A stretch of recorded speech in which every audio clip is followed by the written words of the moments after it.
দুনিয়াতে যত অদ্ভুত অদ্ভুত প্রশ্ন সব আপনি মুসা আলাহিস সাল্লামের মাথা থেকে পাবেন। বিভিন্ন বিষয়ে আল্লাহরে প্রশ্ন করতেন। সাইয়েদনা মুসা আলাহিস সাল্লাম আল্লাহরে বললেন, আল্লাহ আপনি আমার এমন একটা জিকির শিখাইয়া দেন যে জিকিরটার শব্দ আপনি আর আমি ছাড়া কেউ জানবে না।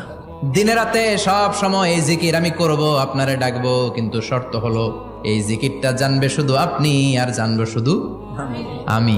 আল্লাহ বললেন, মুসা পড়ো লা ইলাহা ইল্লাল্লাহ। মুসা আলাইহিস সালাম কয়, মাবুদ এটা তো জাতীয় জিকির, সবাই জানে।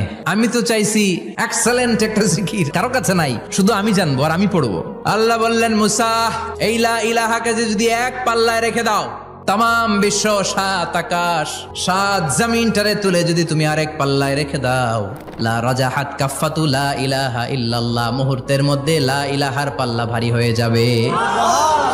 ও মুসা, তুমি যতই এক্সক্লুসিভ জিকির চাও, লা ইলাহার চেয়ে দামি জিকির আমার কাছে নাই।